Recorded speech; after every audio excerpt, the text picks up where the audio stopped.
అందరూ బాగున్నారు కదా? అందరూ సంతోషంగా ఉన్నారు కదా?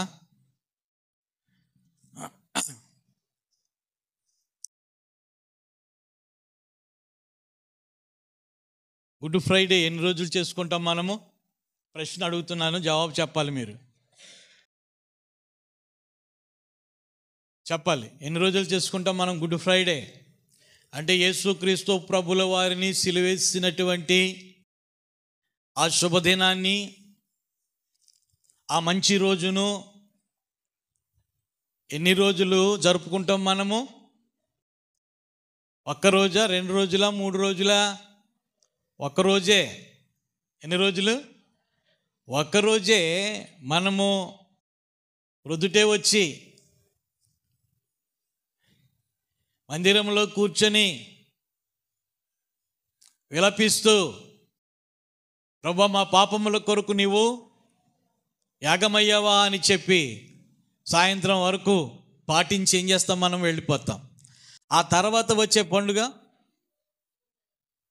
ఈస్టర్. అది ఎన్ని రోజులు జరుపుకుంటాం? అది కూడా ఒక్కరోజే. చెప్పండి. అది కూడా ఒక్కరోజే జరుపుకుంటాం. చాలా దినాలు జరుపుకుంటామా?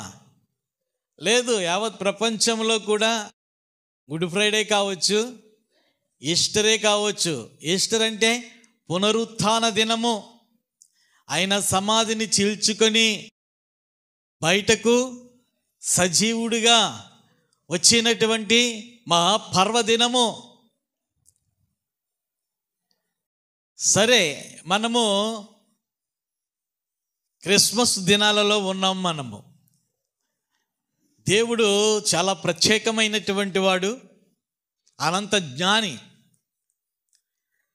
ఆయన కార్యాలను మనము వర్ణించలేం, ఆయన ఆలోచనలను మనము గ్రహించలేం.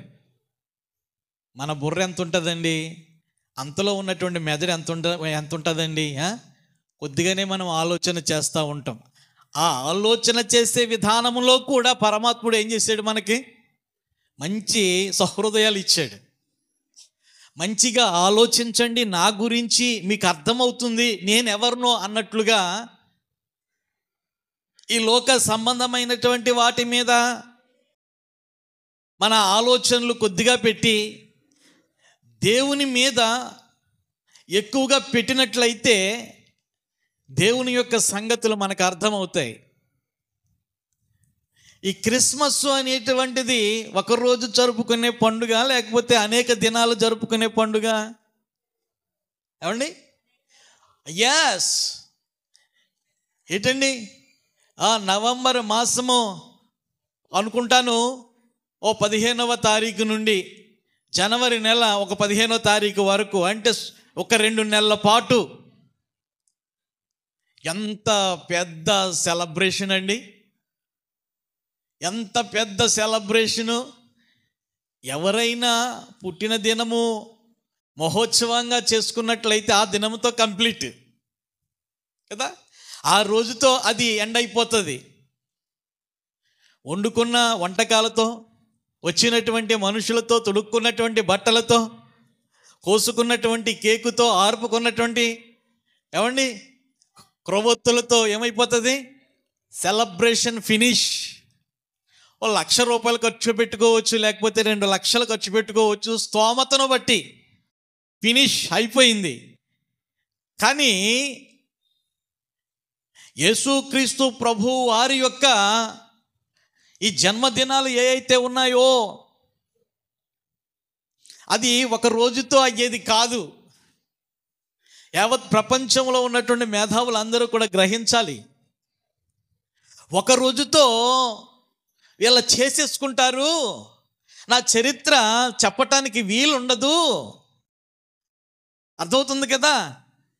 ఒక రోజుతో చేసేసుకుంటే నా దివ్యమైనటువంటి లక్షణాలు, నా యొక్క ప్రణాళికలు ఒక సువార్తగా లోకానికి ఎలా అందివ్వగలరు అని చెప్పి ఆ మహాత్ముడు ఏం చేశాడో తెలుసా? డేట్ ఆఫ్ బర్త్ ఇవ్వలేదు. అర్థమవుతుంది ఇప్పుడు నేను చెప్పింది? ఏమి ఇవ్వలేదు? డేట్ ఇవ్వలేదు. ఇప్పుడు కూడా చాలామంది బుర్ర గోక్కుంటున్నారు. యేసుక్రీస్తు ప్రభు వారి యొక్క పుట్టిన దినాన్ని చేసుకోమని ఎక్కడుంది? లేక అదే దినమున ఆయన పుట్టాడని గ్యారంటీ ఏమిటి? బైబిల్లో లేదు కదా అని చెప్పి కొంతమంది ఏం చేస్తారంటే మాట్లాడుతూ ఉంటారు. దేవుడు అనంత జ్ఞాని.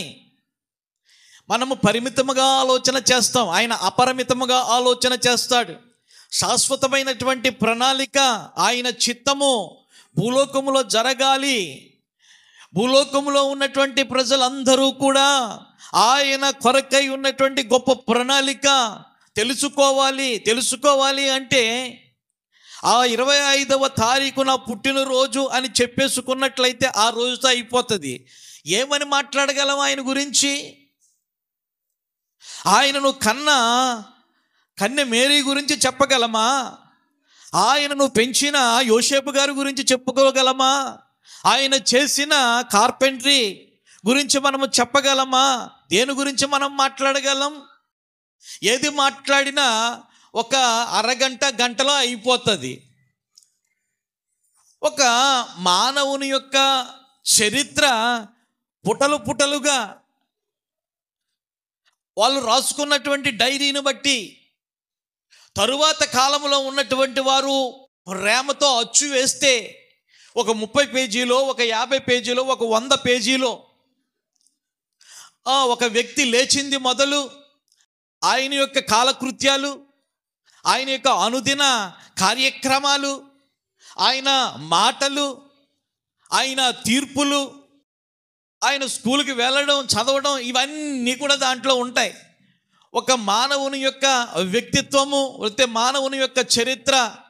ఆటగాడైతే ఆటల గురించి రాస్తారు, పాటలుగాడైతే పాటల గురించి రాస్తారు, వేటగాడైతే వేటల గురించి రాస్తారు.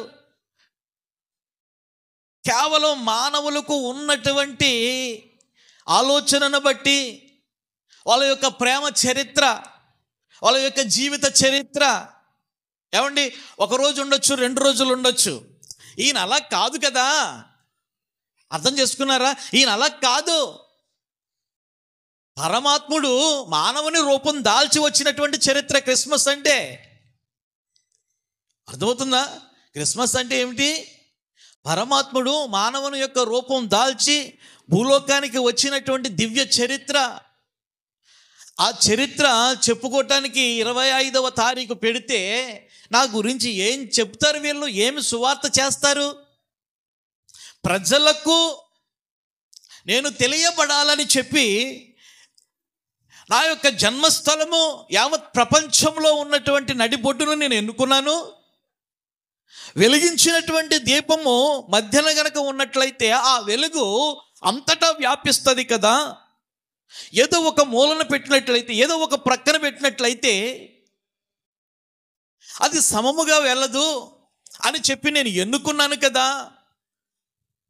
కాబట్టి నా యొక్క దివ్యమైనటువంటి చరిత్ర ఒక సువార్తగా చెప్పాలంటే 25వ తారీఖున నేను రాసుకున్నట్లయితే ఏమి చెప్పగలరు? ప్రజలలోనికి నా దివ్యమైనటువంటి చరిత్ర, నా ప్రేమ చరిత్ర. హల్లెలూయా. దేవుడు ఏమై ఉన్నాడు? దేవుడు ప్రేమ అయి ఉన్నాడు. ప్రేమ స్వరూపి ఆయన. ఆ ప్రేమ గురించే చెప్తారా? లేకపోతే పురిటి నొప్పుల గురించే చెప్తారా? లేకపోతే పశువుల పాక గురించే చెప్తారా? లేకపోతే జ్ఞానుల గురించే చెప్తారా? వాళ్ళు తెచ్చిన కానుకల గురించే చెప్తారా? ఏమండి, ఒక్కసారి ఆలోచన చేయండి. 25వ తారీఖే అని రాస్తున్నట్లయితే ఏమెళ్తుంది ఆయన గురించి సువార్త? సిలువ గురించి మాట్లాడవలసి వస్తేనే మనం ఎన్నో దినాలు మనం మాట్లాడుకుంటూ వెళుతూ ఉన్నటువంటి సమయంలో అది తరగనటువంటి చరిత్ర. ఆయన రక్తము గురించి చెబితేనే ఎన్నో వారాలు తరగనటువంటి అది చరిత్ర.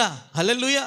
మరి పరలోకాన్ని వదిలిపెట్టి తేజోవాసులను విడనాడి భూలోకంలో 33.5 సంవత్సరాలు ఆ బ్రతికినటువంటి కాలములో ఆయన యొక్క దివ్యమైనటువంటి చరిత్ర ప్రజలలోనికి వెళ్ళాలి అంటే దేవుడు అది మర్మముగా ఉంచాడు 25వ తారీఖున. అర్థమైందా? 25వ తారీఖు అనేటువంటిది మర్మంగా ఉంచాడు. అందుకనే ఈనాటి భక్తులు ఏం చేస్తున్నారంటే, ఆయన యొక్క తారీఖు మనకు తెలియదు కాబట్టి, ఆయన చలికాలములో జన్మించాడు కాబట్టి చలి వచ్చిన కాలము నుండి చలిపోయేంత కాలము వరకు కూడా మనం ఏం చేద్దామంటే ఈ క్రిస్మస్ సెలబ్రేషన్ అనేటువంటిది చేసుకుందాం. ప్రభువు యొక్క సువార్త అందరికీ అందజేద్దాము అన్నటువంటి ఉద్దేశముతో ఏం చేస్తున్నారో తెలుసా, డిసెంబర్ మాసాన్ని ఎంచుకున్నారు. హల్లెలూయా. అర్థమైందా? ఇప్పటికి నేను లేదంటే 7 చోట్లకి నేను హాజరయ్యాను. దేవునికి స్తోత్రం. హల్లెలూయా. మరలా ఈవేళ సాయంత్రం బొమ్మూరు వెళ్ళాలి. ఎందుకనంటే దేవాది దేవుని యొక్క చరిత్ర, సృష్టించినటువంటి సృష్టికర్త వారి యొక్క చరిత్ర, సమాధానకర్త అయి ఉన్నటువంటి వారి యొక్క చరిత్ర, తన యొక్క భుజస్కంధాల మీద ఉన్నటువంటి రాజ్యభారము గురించి చెప్పే చరిత్ర, ఆయన ఎవరి కొరకు వచ్చాడో, దేని కొరకు వచ్చాడో, ఏది చేయాలని వచ్చాడో, ఏది ఇవ్వాలని వచ్చాడో చెప్పే చరిత్ర. దీనికి అంతము లేదో. మనం 2 మాసాలని అనుకుంటున్నాం. ఈ 2 మాసాలలో కూడా ఆయా చోట్ల వాడబడుతూ ఉన్నటువంటి దైవజనుల ద్వారా కొంత వెళ్తుంది, కానీ అంతా వెళ్ళడం లేదు. మొన్నటి వారం వరకు నేను బైబిల్లో ఉన్నటువంటి ఒక అంశము గురించి నేను మాట్లాడాను. మరి ఈ రోజు నేను ఏం చేశానంటే క్రిస్మస్ అంశము గురించి నేను మాట్లాడాలనుకున్నాను. ఇది మాట్లాడాలి అంటే క్రిస్మస్ ఎంత వచ్చేస్తుంది, ఏం తెలుసుకుంటాం మనము?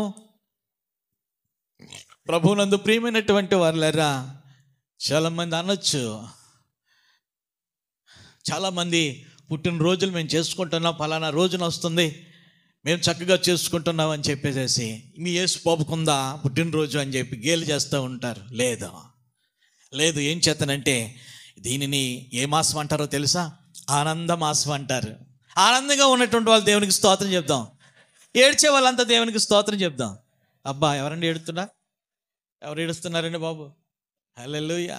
ఇది ఆనంద మాసం అట. ఆనంద మాసంలో మనం అందరము కూడా ఎలా ఉండాలి?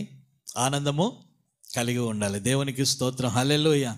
ప్రభునందు ప్రియమైనటువంటి వారులారా, ఏం చేద్దానంటే ఇదొక జాతికి, ఇదొక కులానికి, ఒక మతానికి, ఒక భాష మాట్లాడే వారికి, ఒక ప్రాంతానికి చెందినటువంటిది. యావత్ ప్రపంచంలో, అర్థమైంది కదా, యావత్ ప్రపంచంలో జరుపుకుంటున్నటువంటి ఏకైక పెద్ద పండుగ. హల్లెలూయా. అంతే కదా, ఏకైక పెద్ద పండుగ అని మనం చెప్పుకోగలం. దేవునికి స్తోత్రం.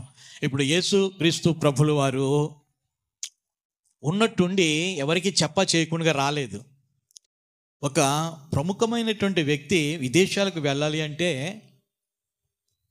6 మాసాల క్రిందట నుండి, ఇప్పుడు ప్రధానమంత్రి గారు ఉన్నారు, ఆయన అమెరికా వెళ్ళాలంటే ఉన్నట్టుండి వెళ్ళిపోరండి.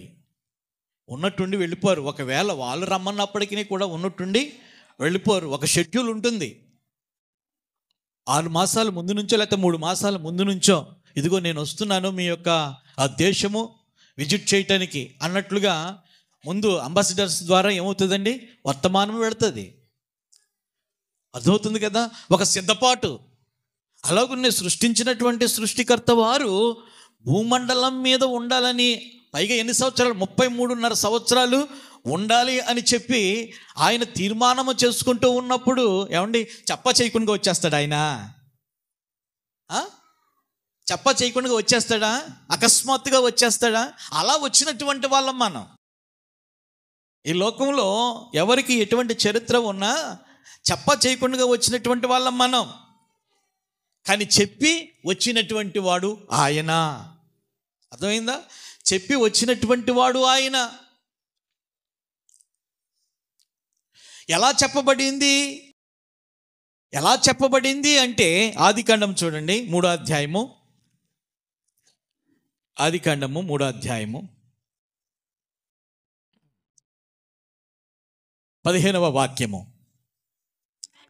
మరియు నీకును స్త్రీకిని నీ సంతానమునకును ఆమె సంతానమునకును వైరము కలగజేసేదను, అది నిన్ను తల మీద కొట్టును, నీవు దానిని మడమ మీద కొట్టుదు అని చెప్పాను. ఇక్కడ చూడండి, మరియు నీకును స్త్రీకిని నీ సంతానమునకును ఆమె సంతానమునకును వైరము కలగజేసేదను. ఆదిలోనే సృష్టి ఈ భూలోకంలో సృష్టించబడినటువంటి దినాలలోనే దేవుని చేత చేయబడినటువంటి మానవులు అపవాది చేత, సాతాను చేత మోసగించబడ్డారు. మోసగించబడిన విషయము దేవుడు తెలుసుకున్నాడు. ఏం చేతనంటే దేవుడు తన యొక్క స్వహస్తాలతో నిర్మించుకున్నాడు కదా, తన రూపంలో చేసుకున్నాడు కదా. వాళ్ళను దర్శించడానికి ఆయనకున్న షెడ్యూల్ను బట్టి వచ్చి వాళ్ళతో మాట్లాడి వాళ్ళకు ప్రార్థన చేసో, లేకపోతే వాళ్ళ యొక్క సంతోషాన్ని పంచుకొనో, లేకపోతే ఆయన తెచ్చినటువంటి మెసేజ్ వాళ్ళకి ఇచ్చో ఈ విధంగా జీవించాలని చెప్పి హెచ్చరిస్తూ ఏం చేసేవాడంటే వెళ్ళేవాడేమో బహుశా దేవాది దేవుడు. ఉన్నట్టుండి ఆయన ఒకసారి వచ్చేసరికి పిలుస్తూ ఉన్నాడు, ఆదామా అవా అని చెప్పి పిలుస్తుండేసరికి వాళ్ళు ఎప్పుడూ వచ్చే విధంగా వాళ్ళు రావటం లేదు. వాళ్ళు దాక్కుంటున్నారు. ఈయన వెళ్తూ ఉన్నాడు. వాళ్ళు చెట్లు చాటున దాక్కుంటున్నారు. దాక్కుడు మూతలు ఆట ఆడుతున్నారు దేవునితోటి. దేవుడు తెలుసుకోలేనంత అమాయకుడు కాదు, తెలుసుకోలేనంత అజ్ఞాని కాదు. మనము ఎక్కడ దాక్కున్నప్పటికీ కూడా ఆయన నేత్రాలు మనల్ని చూస్తున్నాయి. దేవునికి స్తోత్రం చెప్పండి.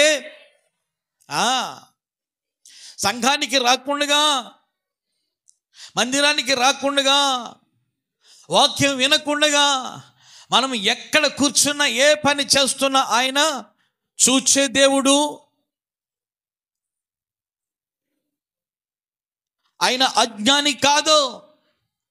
ఒక ప్రవక్త అలాగే అనుకున్నాడు, నేను దాక్కుంటాను, దేవుడు చూడడు. తరువాత నేను ఎప్పుడైనా కనబడితే ఆయన నాతో మాట్లాడి నువ్వు వెళ్ళేవా నేనేవా పట్నం అని చెప్పి నన్ను అడుగుతాడో అప్పుడు ఏదోడు చెప్తానులే అనుకుని ఏం చేశాడట, వాడ ఎక్కి ఎక్కడ అడుగున దాక్కున్నాడు. ఎక్కడండి? అడుగున దాక్కున్నాడు. అయినప్పటికీ కూడా దేవుడు ఒక కార్యము ఆయన మీద పెట్టినప్పుడు ఆ కార్యము చేసాడా, చెయ్యలేదా, ఉన్నాడా, ఎక్కడికైనా పోయాడా అని చెప్పి అధ్యయనం చేసే దేవుడు ఆయన. ఒక పని ఎంతో నమ్మకంగా నేను చేస్తానని నువ్వు చెప్పావు కాబట్టి నీకు ఇచ్చాను, లేకపోతే ఏదో పుల్లకి నేను ఇద్దును అని చెప్పి. అయితే యోనా గారు ఏం చేశారంటే వాడ ఎక్కి ఏం చేశాడు, ఆయన క్రింద పడుకుంటున్నాడు. ఆ పడుకున్న సంగతి ఎవరికి తెలిసింది? ఎస్, మనం ఎక్కడున్నా సరే ఆయన నేత్రాలు మనల్ని చూస్తాయి. ఆయన ఆత్మ మనల్ని వెంటాడుతూ ఉంటుంది. మర్చిపోవద్దు. మనుషులు మనల్ని చూడలేరు, అధికారులు మనల్ని చూడలేరు, ఏ వర్గము కూడా మనల్ని తాకలేరు. కానీ నిన్ను సృష్టించినటువంటి సృష్టికర్త నీ మీద ఒక నిఘా ఆయన పెట్టాడు. అది మనకు తెలియటం లేదు. ఈ యొక్క మందిరానికి సీసీలు ఉంటాయి. సీసీ అంటే సీక్రెట్ కెమెరాలు, నిఘా నేత్రం. అది అర్థమైందా? నిఘా నేత్రం. ఆ నిఘా నేత్రం నేను ఎప్పుడైతే పెట్టానో ఆ ప్రక్క వాళ్ళు ఆ గోడకు ఒక పాత సైకిల్ జారేశారు. కొన్ని సైకిళ్ళు జారేశారు. జారేస్తే దాంట్లో ఉన్నట్టుండి ఒక మంచి సైకిల్ పోయింది. పోతే నా దగ్గరకు వచ్చి అడుగుతున్నారు, పాస్టర్ గారు మీకు సీసీలు ఉన్నాయి కదా, ఇక్కడ ఒక సైకిల్ నేను బాగు చేయించుకోవాలని ఇక్కడ పెట్టాను, స్థలం లేక, అది 2 రోజుల నుంచి కనిపించడం లేదండి అని చెప్పేసి అన్నాడు. అదంతా చూసేద్దామని చెప్పేసి చూశాను. దొంగ దొరికేసాడు. దొంగ దొరికేసాడు. ఇప్పుడు అది పెట్టడం వలనే కదా, అది పెట్టడం వలన పునః దొంగ ఎవరు అనుకుంటున్నారు? సమాజంలో పేరున్నటువంటి వాడు. సమాజంలో పేరున్నటువంటి వాడు. అడిగితే పాపం వాళ్ళిద్దరు. కానీ అడగకుండా ఎప్పుడైతే తీసుకుని వెళ్ళాడో ఎంత గొప్పవాడైనా దొంగ అయిపోయాడు కదా, ముఖం చాటేస్తున్నాడు కదా. సమాజంలో తల ఎత్తుకుని బ్రతికే హోదా కలిగినటువంటి వ్యక్తి ఏమైపోయాడు? తల దించుకుని, పాస్టర్ గారికి తల దించుకుంటున్నాడు. ఆ విషయం తెలిసినటువంటి వాళ్ళందరికీ కూడా ఏం చేస్తున్నాడంటే ఎప్పటికీ కూడా తల దించుకుని ఏం చేస్తున్నాడు, బ్రతుకుతున్నాడు. అయితే ఒక విషయం నేను చెప్పాను వాళ్ళకి, ఏం చేస్తానంటే ఈ త్రాగుడికి బానిసలు అయిపోయి వాళ్ళకి ఏది దొరికితే అదే పట్టుకుని వెళ్ళిపోతున్నారయ్యా, పోనీలో వదిలే, కానీ మన సరుకును మనం ఏం చేయాలి, భద్రపరచుకోవాలి అని చెప్పి అనేసరికి వదిలేశారు పాపం. దేవునికి స్తోత్రం, హల్లెలూయా. అది పెట్టిన మూలంగానే కదా ఎవరి చెప్పులు వాళ్ళ దగ్గర ఉంటున్నాయి, ఏమండి? లేకపోతే మనకి ఏది జరిగినా, ఎటువంటి ఫెస్టివల్స్ జరిగిన ఈ యొక్క మందిరంలో ఎవరి జోళ్ళు అయినా పోయినాయి అని చెప్పి ఎవరైనా అనగలుగుతున్నారా? ఇంకా ఏంటంటే మర్చిపోయి వెళ్ళిపోతున్నారు అంతే. అర్థమవుతుందా? మర్చిపోయి వెళ్ళిపోతున్నారు. నిఘా నేత్రం, హల్లెలూయా. మానవుడు కనిపెట్టినటువంటి చిన్న సీసీ కెమెరాకే మనం భయపడిపోయి ఏం చేస్తున్నా, అయ్యి బాబోయ్ ఇక్కడ లైట్లు వెలుగుతున్నాయి, ఇక్కడ ఏయో ఉన్నాయని చెప్పేసి అంత భయపడిపోతూ ఉన్నప్పుడు సృష్టించినటువంటి సృష్టికర్త అండి, సృష్టించినటువంటి సృష్టికర్త ఆయనది యొక్క ఆస్తి, ఈ ప్రాపర్టీ, భూమండలం ఆయనదే. దీనిని నాశనము చేస్తున్నా, దీనిని పాడు చేస్తున్నా, ఆయన ఆస్తికి ఏదైనా భంగము కలిగించినా దేవుడు ఏమాత్రం కూడా ఊరుకోడు, చితక్కొట్టేస్తాడు. అర్థమవుతుందా? ఉతికారేసేస్తాడు. ఈ ప్రాపర్టీ దేవునిది. అసలు దేవుడు చూస్తూ ఉన్నటువంటి సమయంలో ఈ యొక్క భూమండలం ఎలా కనిపిస్తుందంటే చీమ తలకాయ అంత కనపడుతుంది ఆయనకి. ఆ చీమ తలకాయ అంతలో మనం ఎలా కనిపిస్తున్నాం ఆ నిఘా నేత్రానికి. ఇప్పుడు ఇది ఉంది కదా, కెమెరా ఉంది కదా, మీ యొక్క ఫోటో తీసుకోండి. మీ ఫోటో తీసుకుంటే వెంట్రుకలు ఉంటాయి కదా, చర్మం మీద వెంట్రుకలు ఉంటాయి కదా, అది ఈ మాత్రం లావుగా కనిపిస్తుంది. అర్థమైందా? ఈ చిన్న కెమెరాకి ఆ ఫోటో తీస్తూ ఉన్నప్పుడు ఈ మాత్రం లావుగా కనిపిస్తుంది. ఆయన నేత్రం చీమ తలకాయలాగా ఆయనకు ఉన్నప్పటికీ కూడా ఏనుగు తలకాయ అంత కనిపిస్తుంది భూమండలం. హల్లెలూయా. ఇంకా ఈ భూమండలం అంత మండలాలు ఇంకా ఎన్నో లక్షలు ఉన్నాయి, శూన్యంలో వేలాడుతూ ఉన్నాయి. అంత మహనీయుడు ఆయన. అయితే వీళ్ళు ఆదాము అవ్వలు ఏం చేశారో తెలుసా? సృష్టించినటువంటి సృష్టికర్త మన దగ్గరకు వస్తున్నాడు, మన అవసరాన్ని బట్టి వస్తున్నాడు, మన అవసరాన్ని బట్టి వస్తున్నాడు. మన అవసరమేమో మనం దాక్కుందాం, ఆట ఆడిద్దాం అని చెప్పి వాళ్ళు ఏం చేస్తున్నారు, చెట్లు చాటును దాక్కుంటున్నారు. నా ప్రభు వెళ్తూ ఉన్నాడు పట్టుకోవడానికి. పట్టుకోబోయేసరికి ప్రభువా ప్రభువా ప్రభువా మేము దిగంబరులో, మా దగ్గరికి రావద్దు ప్రభువా. కళ్ళు మూసుకో ప్రభువా,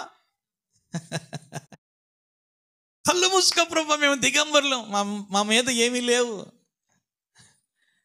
పిచ్చోళ్ళారా, ఆ విషయం నాకు తెలుసురా. ప్రతిదీ కూడా నాకు తెలుసు, ప్రతిదీ కూడా నాకు తెలుసు. మిమ్మల్ని ఎవరు పాడు చేశారో, ఎవరి మాటను నమ్మి మీరు ఈ స్థితికి వచ్చారో నాకు తెలుసు. ఇదంతా నా ప్రణాళికలో ఉంది, నా దృష్టిలో ఉంది. కాబట్టి నా సింహాసనాన్ని కొట్టివేయాలని చెప్పి దుష్టపన్నాంగం పన్నినటువంటి వాడు మిమ్మల్ని పాడు చేశాడు అన్నటువంటి సంగతి నాకు తెలుసు. ఇప్పుడు మిమ్మల్ని మోసం చేసినటువంటి వాడి యొక్క సంగతి మీ దగ్గరే నేనేం చేస్తాను, వాడికి తీర్పు తీరుస్తాను అని చెప్పి, ఏయ్ సర్పమా రా అన్నాడు. అంతే. ఏం చేస్తానంటే అప్పటి వరకు కూడా ఆ యొక్క సర్పము జంతు రూపంలో ఉండేదట. కాళ్ళు కలిగి ఒక జంతువు రూపంలో ఉండేదట. అదొక జంతువు. పిలిచాడు దేవుడు. పిలిచినప్పుడు దానిని ఏం చేశాడంటే శపించాడు. ఇక్కడ నుండి నా బిడ్డలు నువ్వు పాడు చేసావు కాబట్టి ఇక్కడ నుండి నీవు పొట్టతోనే ప్రాకుతావు. ఏమైపోయింది? అది సర్పం అయిపోయింది. ఇప్పుడు సర్పముతో మాట్లాడటం, సర్పమును ఆసరా చేసుకుని దానిలో ఉన్నటువంటి అపవాదితో మాట్లాడుతున్నాడు దేవుడు. అర్థమవుతుంది కదా? అపవాదితో మాట్లాడుతున్నాడు దేవుడు.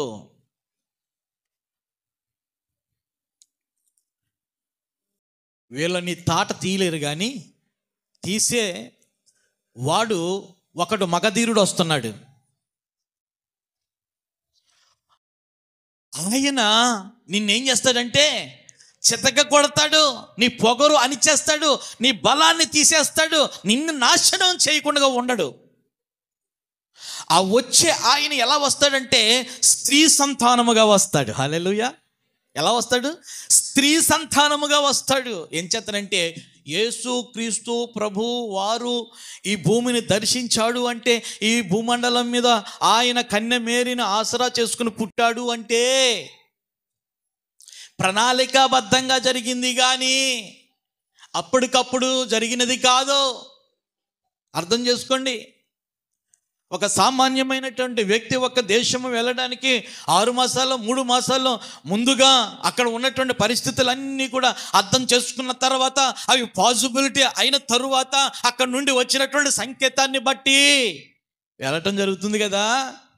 మరి దేవాది దేవుడు నరుల కోసము ఈ భూమండలం మీద అడుగు పెట్టడానికి ఎన్ని వేల సంవత్సరాల క్రిందట తెలియపరచబడ్డాడు తండ్రి చేత. హల్లెలూయా. స్త్రీ సంతానముగా. హల్లెలూయా. ఏ సంతానముగా? మనము ఎవరము?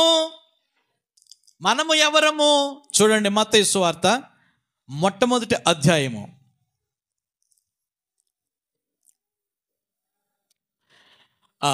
చదవండి 1 నుంచి. అబ్రహాము కుమారుడగు దావీదు కుమారుడైన యేసు క్రీస్తు వంశావళి. అబ్రహాము ఇస్సాకును కనెను.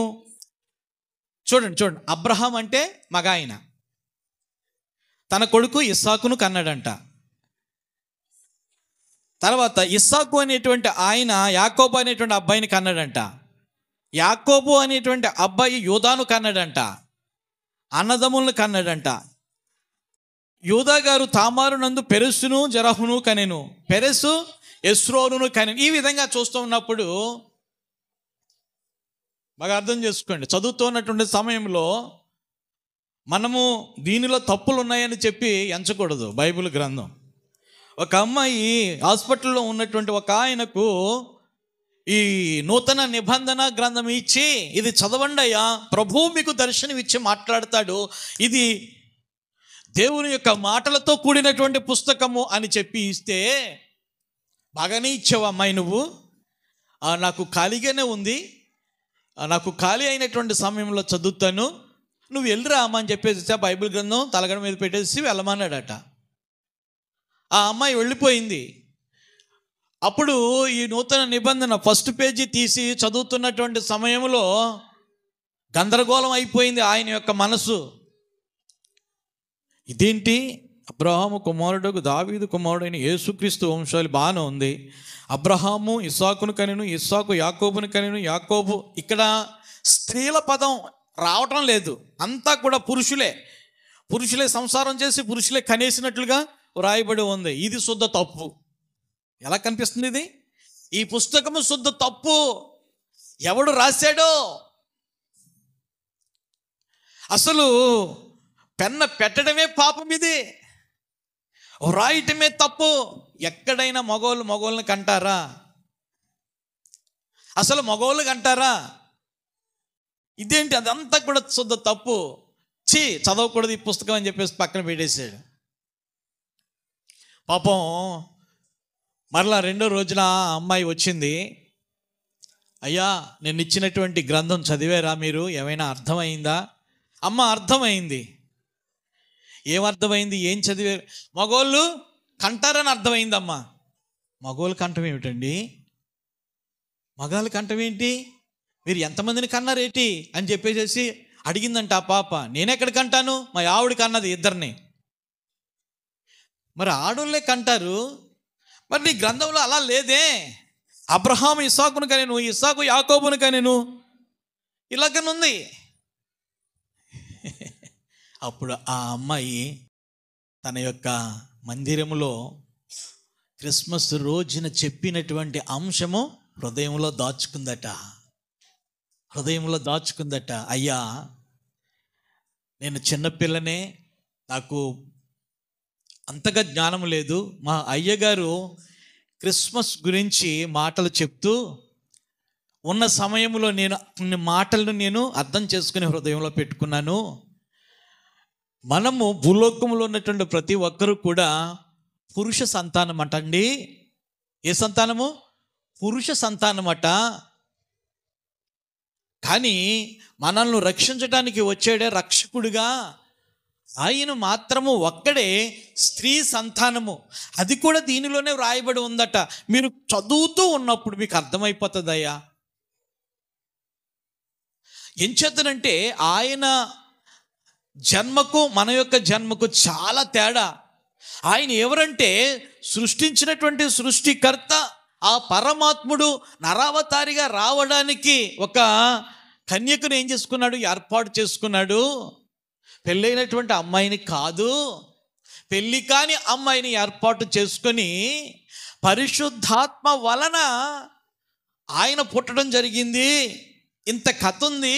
మీరు చదువుతూ ఉన్నటువంటి సమయంలో మీకు అర్థమైపోతుంది. దేవునికి స్తోత్రం, హల్లెలూయా. ప్రభునందు ప్రియమైనటువంటి వారులారా, జాగ్రత్తగా ఆలోచన చేయండి. యేసుక్రీస్తు ప్రభుల వారి యొక్క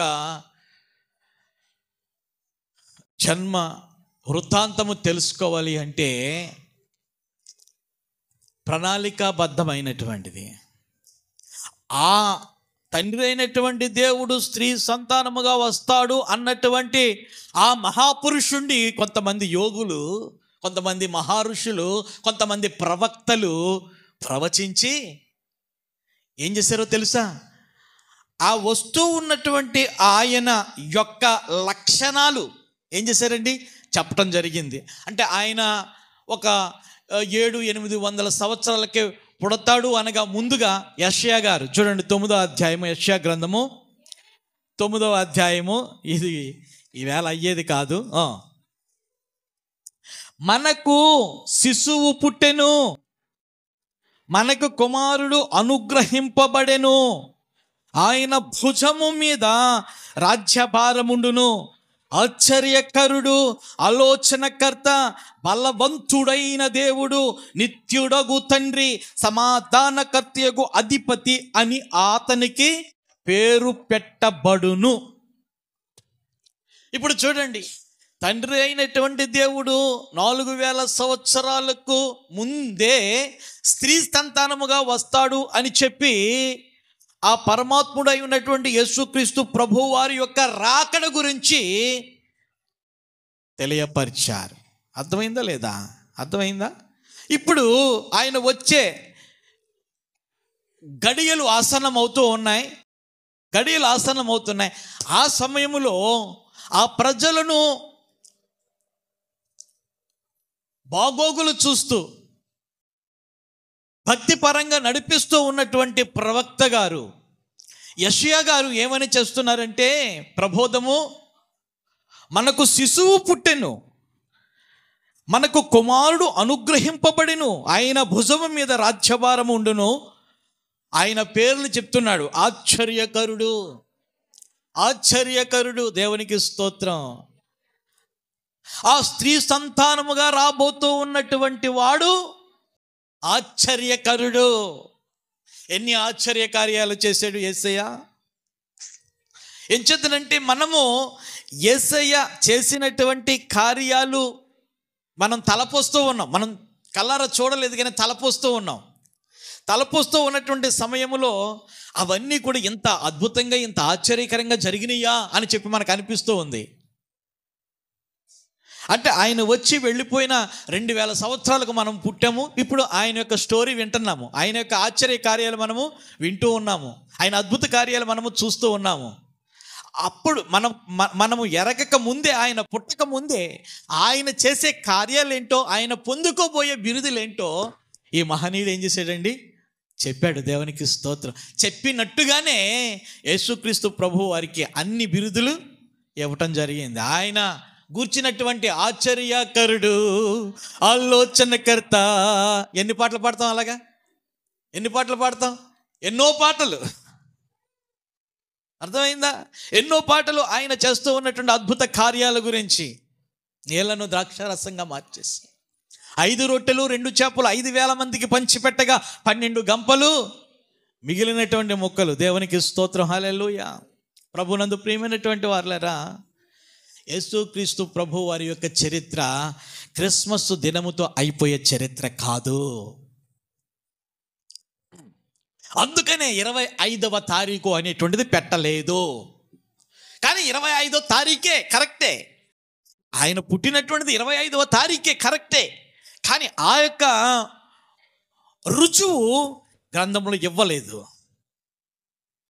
అర్థమైందా? మర్మమై ఉన్న దానిని కూడా భక్తుల ద్వారా ఏం చేశాడు? తెలియపరిచాడు. ఆయన ప్రేమించే వారికి అన్నీ కూడా ఆయన ఏం చేస్తాడట? మర్మము లేకుండా చెప్తాడు. ఆమేన్. ఆయనను ప్రేమించేవారికి, ఆయన వాక్యాన్ని ప్రేమించేవారికి, ఆయన ధర్మశాస్త్రాన్ని ప్రేమించేవారికి, ఆయన కార్యాలను చూసి ప్రేమించేవారికి ఆయన చెప్పకుండా ఏది చేయడు. ఆమేన్. ఎవరు ప్రేమిస్తారు? ఆయన భక్తులు ప్రేమిస్తారు. ఆయన్ని గనక ప్రేమిస్తే ఆయన ఏమై ఉన్నాడో మనకు అర్థమవుతుంది. అన్ని పుస్తకాలు రాసినటువంటివా అని చెప్పి, ఇది రాసిన పుస్తకమే కదా అని చెప్పి అనుకున్నట్లు, ఇది కూడా ప్రింట్ అయినటువంటిదే కదా, దీంట్లో కూడా తప్పులు ఉన్నాయి కదా అని అనుకున్నట్లయితే దేవుడు మర్మంగానే ఉంటాడు. ఆమేన్. దేవుడు అదృశ్యుడుగానే ఉంటాడు. వాళ్ళకి ఒక రోజుతో అయిపోయేదా? ఇప్పుడు ఆశ్చర్యకరుడు అనేటువంటి సంగతిని ఒక మెయిన్ హెడ్డింగ్తో కనుక నేను ఎత్తుకున్నాను అంటే ఎన్నెన్ని కార్యాలు చెప్పాలి ఇక్కడ. ఏమండి, కానా విందులో, కానా పెండ్లి విందులో నీళ్లను ద్రాక్షారసంగా మార్చిన దగ్గర నుండి 6 రాతి బాణలు ఏమై ఉన్నాయి, అది ఎవరికి పోలిక, దేని నిమిత్తమో అక్కడ అది అయిపోగా ఆయన ఆ మహిమ కార్యము చేశాడు అని ఎత్తుకున్నట్లయితే అక్కడి నుంచి ఆ సమాధిలో నుండి లేచినటువంటిది కూడా ఆశ్చర్యమే కదా. దేవునికి స్తోత్రం, హల్లెలూయా.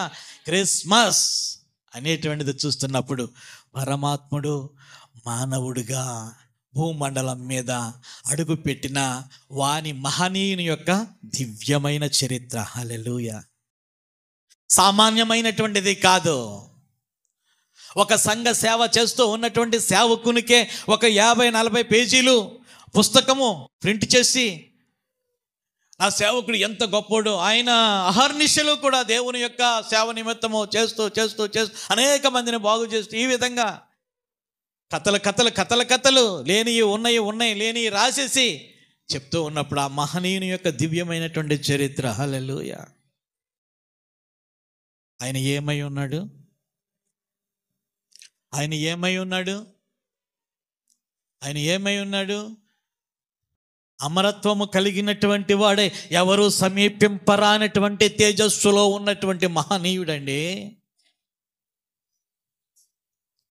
ఆ తేజస్సు గురించి చెప్పటము వర్ణనాతీతము.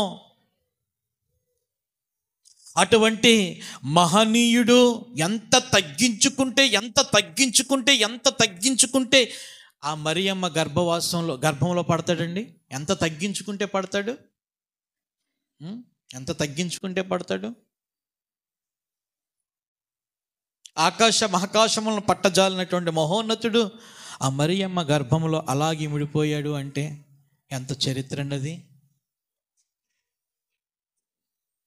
సరే, క్రిస్మస్ 25వ తారీఖున పెట్టామనుకోండి, పలానా ఇన్ని గంటల నుంచి ఇన్ని గంటల వరకు అని చెప్పేసి వచ్చేవాళ్ళు ఎప్పుడు వస్తారు? ఆ మహనీయుని యొక్క దివ్య చరిత్ర వినాలని వస్తారా, లేకపోతే ఉన్నది తినాలని వస్తారా? తినాలనే వస్తారు, వినాలని రారు. కొద్దిమంది వస్తారు.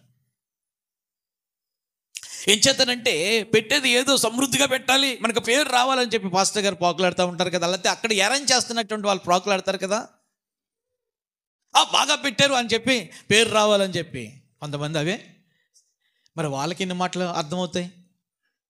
క్రిస్మస్ ఒకటే అర్థమవుతుంది అంతే. క్రిస్మస్ ఒక్కటే అర్థమవుతుంది. క్రిస్మస్ బాగా జరిగిందండి. ఏం విన్నారు మీరు? ఎవరి గురించి? అయ్యి బాబా పాస్టర్ గారండి, అబ్బా ఎంత బాగా, అదే ఎంతో బాగా చెప్పారు. ఎవరి గురించి? అసలైనటువంటి మ్యాటర్ లోపలికి వెళ్ళదు. మరియమ్మకు చిన్న మాట దేవుని యొక్క దూత చెప్పిందంతే. చెప్పినప్పుడు యేసయ్య పడిపోయాడు, లోపల ఇమిడిపోయాడంతే. ఆమేన్.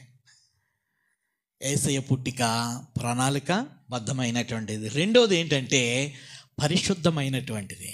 యేసయ్య పుట్టుక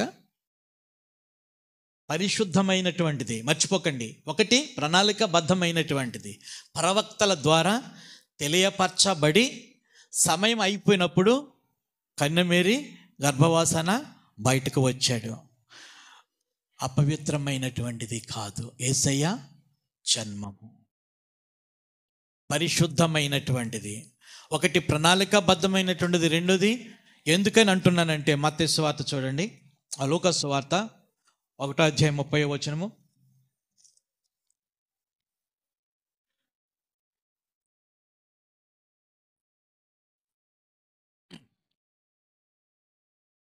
ఈ శుభవచనము ఏమిటో అని ఆలోచించుకొనుచూ ఉండగా ఆ దూత, మరియా భయపడకము, దేవుని వలన నీవు కృప పొందితివి, ఇదిగో నీవు గర్భము ధరించి కుమారుని కని ఆయనకు యేసు అను పేరు పెట్టుదువు, ఆయన గొప్పవాడై సర్వోన్నతుని కుమారుడు అనబడును, ప్రభు అయిన దేవుడు ఆయన తండ్రి అయిన దావీదు సింహాసనమును ఆయనకు ఇచ్చును, ఆయన యాకోబు వంశస్థులను యుగయుగములు ఏలును, ఆయన రాజ్యము అంతము లేనిదై ఉండినని ఆమెతో చెప్పెను. 34.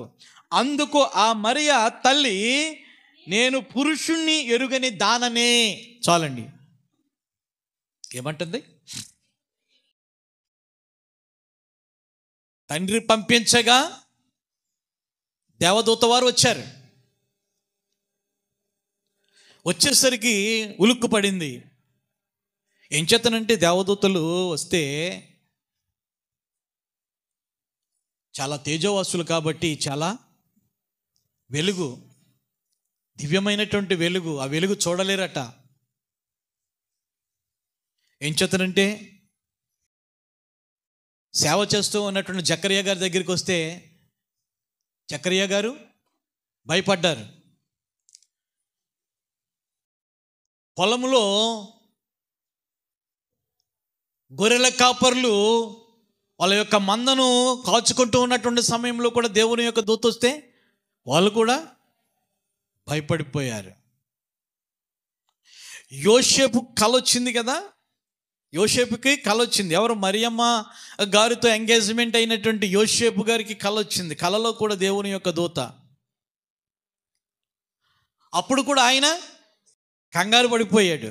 దేవుని దూతలు వస్తే ఎంత ప్రార్థనా పరులైనా భయపడతారు. నిజంగా దేవుని యొక్క దూతే వచ్చి భయపడుతున్నటువంటి వేళ నిజంగా సాతానుగాడే వచ్చాడు అనుకో, ఇంకా ఎంత భయం.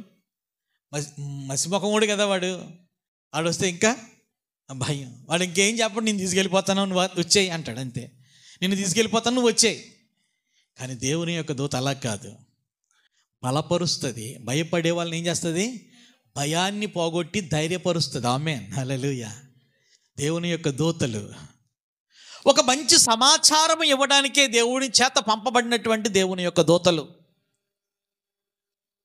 ఆ గాబ్రియేలు దూత మెసెంజర్ అన్నమాట. దేవుడు మనుషులకు ఈ వార్త చెప్పు అంటే సంసిద్ధత కలిగి రెడీగా ఉంటాడంట దేవుని యొక్క దూత. సరే, నేను ఎన్నుకున్నాను మరియమ్మను, ఆమెకి ఇంకా పెళ్లి కాలేదు, ఎంగేజ్మెంట్ అవుతుంది.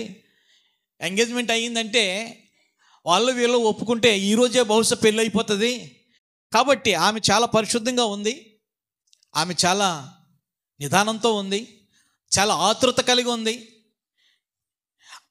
ఈ యొక్క ప్రవచనాలు సారాంశము అది నాకే జరిగినట్లయితే, ఆ దేవబాలుడు నా యొక్క గర్భవాసన పుడితే ఎంత బాగుండని చెప్పేసి కలలుగా అంటుంది. అది నిజం చేసేద్దాం, గాబ్రియేల్ నువ్వు వెళ్ళి చెప్పే అని చెప్పి దేవుడు ఏం చేశాడు? గాబ్రియేల్ను పంపించాడు. పంపించి దయాప్రాప్తురాలా నీకు శుభము, హల్లెలూయా, శుభము. ఏమిటా శుభము? ఏమిటా శుభము? నువ్వు గర్భవతి అంటాం శుభమా? చెప్పండి, చెప్పండి. నువ్వు గర్భవతివమ్మా అని అంటాం అది శుభమా? కాదే, కాదు, అది కాదు. గర్భవతివి నువ్వు అని చెప్పటం అది శుభం కాదు. కానీ శుభము అని చెప్పేసి దేవుని యొక్క దూత అంటుంది. అప్పుడు అంటుంది కదా మరి అమ్మ, నేను పురుషునిని ఎరుగని దాననే. అంటే అంతవరకు కూడా తన యొక్క శీలాన్ని లేకపోతే తన యొక్క ప్రాతిపత్యాన్ని ఎలా కాపాడుకుందో, ఎలాగ దాచుకుందో. ఏం చేతనంటే కన్యకకు పుడతాను అని చెప్పి తండ్రి అయినటువంటి దేవుడు ఏం చేశాడంటే మెసేజ్ ఇచ్చాడు. కాబట్టి ఆ కన్యకను నేనే ఎందుకు కాకూడదు అని చెప్పి ఆలోచన చేస్తున్నటువంటి సమయంలో ఈ యొక్క దూతగారు వచ్చారేమో. ఒకవేళ ఆ దూత చెప్తూ ఉన్నటువంటి మాటను బట్టి నీవు గర్భవతివే, అలాగా అదెలా, నేను పురుషుని ఎరుగని దాననే, ఇది ఎలా జరుగుతుంది? పరిశుద్ధాత్మ నీ మీదకి వచ్చిన. హల్లెలూయా. సర్వోన్నతుని శక్తి నిన్ను కమ్ముకున్నది. దేవునికి సమస్తము సాధ్యమే. ఆయనకు సమస్తము సాధ్యమే, ఏదైనా చేయగలడు. జాగ్రత్తగా ఉండి ఇక్కడి నుంచి. పుట్టబోయేవాడు సామాన్యుడు కాదు. ఆయన స్త్రీ సంతానముగా పుట్టాలి. కాబట్టి ఆ స్త్రీవి నీవే, ఆ కన్యకవు నీవే. అర్థమైందా? ప్రణాళికాబద్ధంగా పుట్టినటువంటి వాడు యేసయ్య. రెండోది, స్త్రీ సంతానముగా వస్తానని చెప్పి పరిశుద్ధమైనటువంటి జన్మతో ఆయన బయటకు వచ్చినటువంటి ఆయన. హల్లెలూయా. అర్థమైందా? ఆయన జన్మ ఎటువంటిది? పరిశుద్ధమైనటువంటిది. హల్లెలూయా. ఆయన జన్మలో మూడోది ఏంటో తెలుసా? పరలోక సంబంధమైనటువంటి పుట్టిక. ఏ పుట్టిక? పరలోక సంబంధమైన పుట్టిక. మన యొక్క పుట్టికలు ఎలా ఉంటాయంటే ఈ లోక సంబంధమైనటువంటివి. ఈ లోక సంబంధమైనటువంటి ఆ మనుషులు వస్తారు, చూస్తారు, జోలపాటలు పాడతారు, లాలిపాటలు పాడతారు, వెళ్ళిపోతారు గిఫ్ట్స్ ఇచ్చేసేసి. కానీ ఆయన పుట్టగానే పరలోకములో ఉన్నటువంటి ఈ యొక్క దూత ఉండగానే, ఏ దూత? ఈ దూత ఏం చేస్తుంది? ఈ దూత ఏం చేస్తుంది? ఎంక్వైరీ చేస్తూ ఉంది. ఈ యొక్క దూత, గాబ్రియేలు దూత ఎంక్వైరీ చేస్తూ ఉంది. ఎంక్వైరీ చేస్తూ ఉన్నటువంటి సమయములో 9 మాసాలు నిండయి బిడ్డ పుట్టాడు. బిడ్డ పుట్టిన క్షణమే ఇంకా ఆ బిడ్డ పొత్తుగుడ్డలతో చుట్టబడి ఉండగా ఆ మెసేజ్ ఎవరికి ఇచ్చిందంటే గొల్లలకు ఇవ్వటం జరిగింది. లూకా సువార్త చూడండి. దావీదు పట్టణమందు, అది కదమ్మా 14 చదవమ్మా. సర్వోన్నతమైన స్థలములలో దేవునికి మహిమయు ఆయనకిష్టులైన మనుషులకు భూమి మీద సమాధానము కలుగునుగాక అని దేవుణ్ణి స్తోత్రము చేయిచూ ఉండిన. దేవునికి స్తోత్రం. హల్లెలూయా. ఏమండి, ఒక విషయం అడుగుతాను. యేసయ్య దేవుడు అని వ్రాయబడి ఉందా బైబిల్లోనని అంటారు. యేసయ్య దేవుడు అని వ్రాయబడి ఉందా? లేకపోతే నేను దేవుడిని చెప్పుకున్నానా అని చెప్పి అనుకోవచ్చు. ఇది మనుషులు పొగడటం లేదు, మనుషులు పాడటం లేదు. పాట ఎవరు పాడుతున్నారు?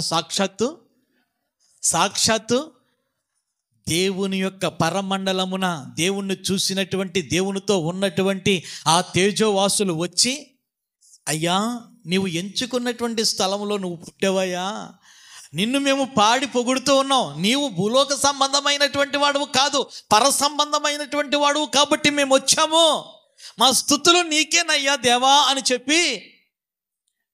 లేకపోతే బాలుడికి స్తోత్రాలు చేస్తున్నారు అని రాయబడి ఉండును అక్కడ. ఆ పిల్లోడికి స్తోత్రాలు చేయబడుతున్నాయని చెప్పి రాయబడి ఉన్న అక్కడ. కానీ ఏమంటున్నారంటే సర్వోన్నతమైనటువంటి స్థలముల్లో దేవునికి మహిమయు ఆయనకి ఇష్టులైన మనుషులకు భూమి మీద సమాధానము కలుగును గాక అని దేవుణ్ణి స్తోత్రము చేయుచూ ఉండెను. హల్లెలూయా. దేవుడే, పరమాత్ముడే యేసు నామముగా నరావతారిగా అవతరించిన శుభవేళ. యేసుక్రీస్తు వారి యొక్క పర్వదినాన్ని ఏమంటారంటే క్రిస్మస్ అంటారు. హల్లెలూయా. ఎన్ని చెప్పుకున్నాం మనం చెప్పండి? ఒకటి, ప్రణాళికాబద్ధమైనటువంటిది, అప్పటికప్పుడు వచ్చినటువంటి వాడు కాదు. హల్లెలూయా. అంటే ఎంత చరిత్ర ఆయనకు ఉంటుందో ఒకసారి ఆలోచన. నేను ఏదైనా యెషయా గారిది ఒక్కటే నేను టచ్ చేశాను. ఇంకా మీకా గారు ఉన్నారు. ఇంకా చాలామంది యోవేలు ప్రవక్త ఉన్నాడు. చాలామంది ప్రవక్తలు వాళ్ళు చెప్పినటువంటి మాటల ప్రకారం దేవుడు స్త్రీ సంతానముగా వస్తానని అన్నాడు. ఎక్కడ పుడతానో అని చెప్పి సెలవిచ్చాడు. ఎవరికి పుడతానో అని చెప్పి సెలవిచ్చాడు. ఏమై ఉన్నానో సెలవిచ్చాడు. ఇన్ని ముందుగా ఆయన డైరీలో రాసేసుకున్నాడు. నేను పలానా సమయంలో భూమండలం మీద కాలు పెట్టబోతూ ఉన్నాను, నేను ఈ విధంగా వెళ్ళబోతూ ఉన్నాను, ఈ విధంగా ఒక ఆమెను నేను ఎంచుకున్నాను, ఈ విధంగా నేను ఆమె ద్వారా భూమండలానికి వెళ్ళి 33.5 సంవత్సరాలు ఉండబోతున్నాను. ఆయన డైరీలో రాసుకున్నదే ప్రవక్తలు ఏం చేశారంటే చెప్పారు అంతే.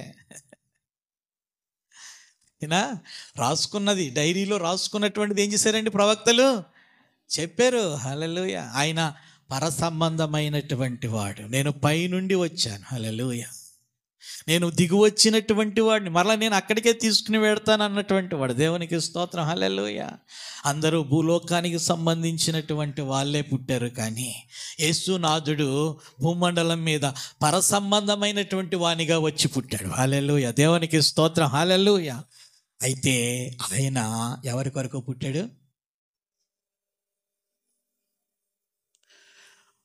ఎవరి కొరకు పుట్టాడు చెప్పాలి. 1 తిమోతికి రాసినటువంటి పత్రిక 1వ అధ్యాయం 15వ వచనం చదవండి.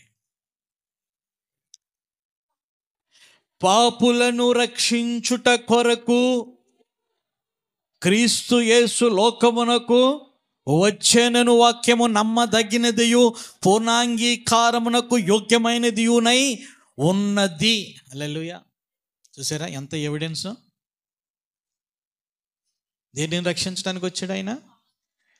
పాపులను రక్షించుట కొరకు. ఇప్పుడు చెప్పాలి, ఆయనను ఎవరు తీసుకొచ్చారు పరలోకములో నుంచి ఈ లోకానికి?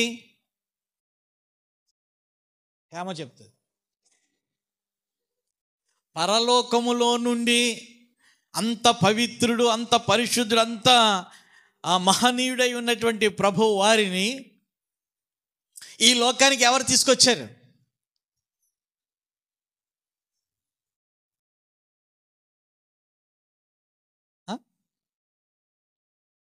దుర్మార్గులం, పాపులం మనమే తీసుకొచ్చాం అంతే.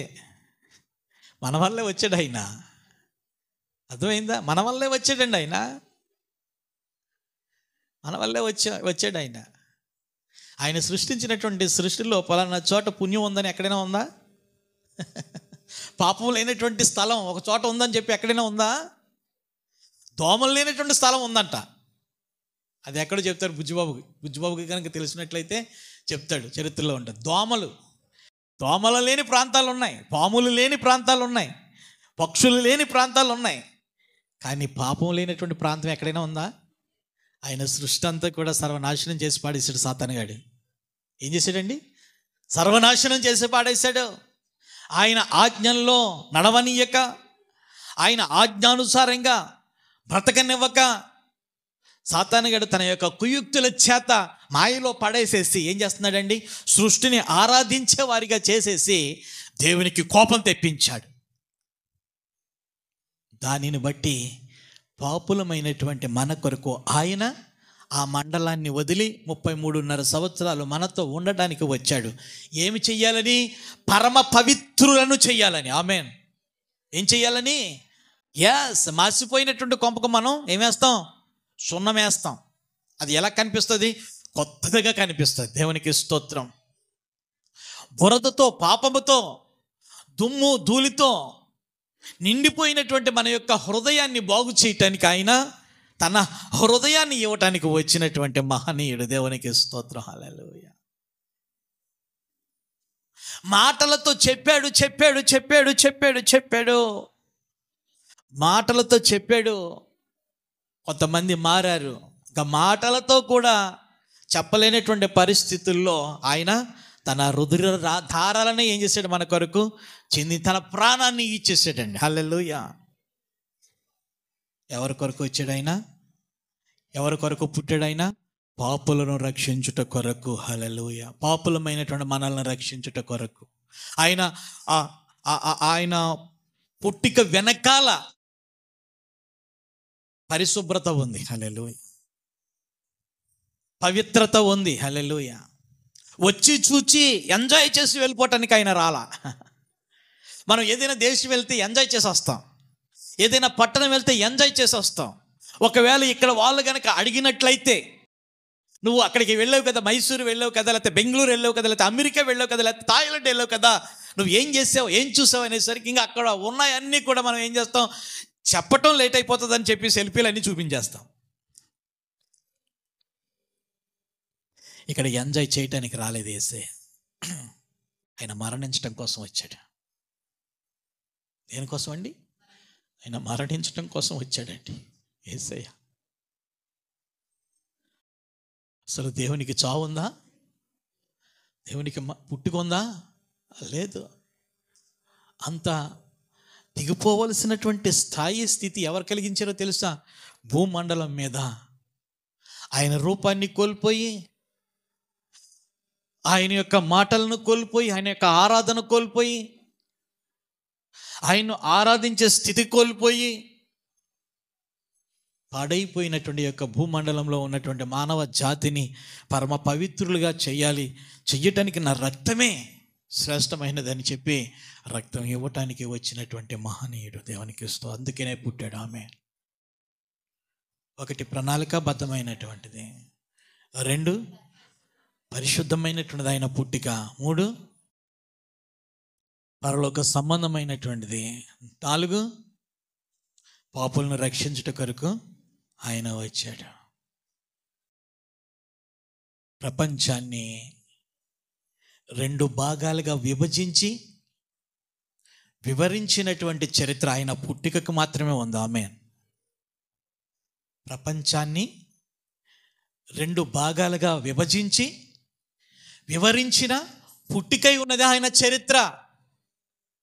క్రీస్తు పూర్వము, క్రీస్తు శకము. దేవునికి స్తోత్రం. హల్లెలూయా. మహనీయులు ఎంతోమంది పుట్టొచ్చు, మహానుభావులు అని చెప్పి పేరు ఉండొచ్చు వాళ్ళకి, మహాత్ములు అని చెప్పి బిరుదులు పొందొచ్చు వాళ్ళు, కానీ భూలోక సంబంధమైనటువంటి వారు, శక పురుషుడు, యుగ పురుషుడు, సత్పురుషుడు, నాలో పాపం ఉన్నదని మీలో ఎవరైనా రుజువు చేయగలరా అని చెప్పి పరమ పవిత్రుడిగా జీవించినటువంటి మహనీయుడు నా యేసయ్య. దేవునికి స్తోత్రం. హల్లెలూయా.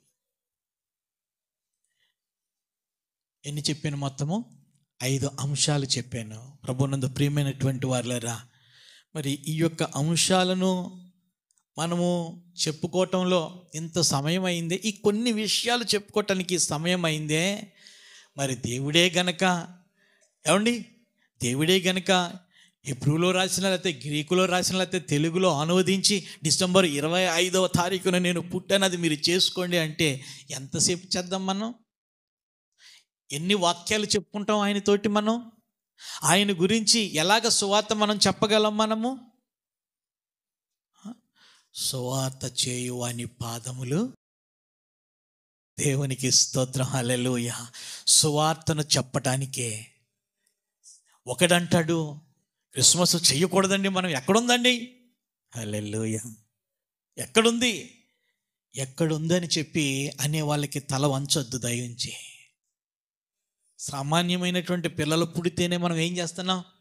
అంతలో కనబడి అంతలో మాయమైపోయే ఆవిరి లాంటి స్వభావము కలిగినటువంటి మానవులు ఎంత గొప్ప వాళ్ళై ఉన్నప్పటికీ వాళ్ళ యొక్క జన్మదిన మహోత్సవము చేసుకుంటున్నటువంటి సమయంలో పరమాత్ముడే నరావతారిగా వచ్చినటువంటి దివ్య వేళ ఆయన జన్మదినము చేసుకొని ఆయన ఏమై ఉన్నాడో చెప్పడం తప్పంటారా? తప్పు కాదే. తప్పుగా అర్థం చేసుకునే వారికి అన్ని తప్పులుగానే ఉంటాయి. ఇది మహోత్సవం, ఇది దేవునికి స్తోత్రం. 1 రోజు 2 రోజులు చేసుకునే పండుగ కాదు. ఈ నెల, వచ్చే నెల అంతా కూడా ఆయన సువార్త చెప్పటమే, ఆయన ఏమై ఉన్నాడో చాటటమే. ఆమేన్, ఆమేన్, ఆమేన్, ఆమేన్. ఇంకా కొన్ని విషయాలు వచ్చేవారం మనం నేర్చుకుందాం. అందరూ కూడా తలలు వంచండి. ప్రభువా, నీ మనసు కలిగి నువ్వు ఎందుకైతే వచ్చావో నాయనా, ఆ యొక్క ప్రణాళికలో నేను కూడా ఉన్నాను నాయనా. నేను పాపాత్ముడిని, నేను పాపాత్మురాల్ని. నన్ను పరమ పవిత్రురాలుగా చేయడానికి, పరమ పవిత్రుడిగా చేయడానికి, నన్ను మార్చడానికి నువ్వు వచ్చావా నాయనా? అయ్యా, ఇంతవరకు నేను గ్రహించలేకపోయాను. ఒకే కోణంలో చూశాను కానీ ఇన్ని కోణాల్లో నువ్వు ఉన్నావా తండ్రి? అయ్యా, ఇంకా సద్విషయాలు నేను నేర్చుకోవటానికి బుద్ధి జ్ఞానములు దయచేసి ముందుగానే నీ యొక్క సన్నిధిలో ఉండేటట్లుగా నన్ను సిద్ధపరచు నాయన. అందరూ కూడా మనం తలలో ఉంచుదాం, ప్రార్థన చేసుకుందాం. మమ్మల్ని మిక్కిలిగా ప్రేమిస్తున్న మా పరలోకపు తండ్రి గారు, మీకు స్తోత్రాలు. ఈ యొక్క ఉదయకాల సమయంలో నీ దాసునిగా ఎత్తి ఉన్నటువంటి విత్తనాలను ప్రభువా మంచి నేలలో పడి అవి ఫలించులాగున్న తండ్రి, నూరంతలుగా ఫలించులాగున ఇదిగో తండ్రి నైనా బిడ్డల యొక్క హృదయాంతరంగంలో నాటుకుపోయిన తండ్రి అయిన దేవ, అయ్యా నీవు పుట్టిన అయ్యా నా తండ్రి నైనా శుభవేళ నా తండ్రి ఎంత చరిత్ర ఉందా అని చెప్పి బిడ్డలు గ్రహించుకుని ప్రభువా నీకు మృక్కిన తండ్రి నీ మనసు కలిగినటువంటి వారిగా, నిన్ను ప్రేమించేవారిగా, నిన్ను ఆరాధించేవారిగా నా తండ్రి అయిన దేవ, నీ యొక్క నా తండ్రి నన్ను పుట్టిన సందర్భముగా ఉన్నటువంటి నా తండ్రి నైనా సువిశేషాలు నా తండ్రి సువార్తగా నా తండ్రి ప్రక్క వాళ్ళకి ఆ ప్రక్క వాళ్ళకి చెప్పే వారిగా నీ బిడ్డలు ఉండేటట్లుగా మీరు బలపరచండి. అలాగే నా తండ్రి నైనా విని ఉన్నటువంటి వాక్యము నా తండ్రి బిడ్డల హృదయాల్లో ఫలించలాగిన సహాయం చేయండి. యేసుక్రీస్తు వారి శ్రేష్టమైన నామములో కొన్ని ప్రార్థన చేస్తున్నాను పరమ తండ్రి. Amen. God bless you all.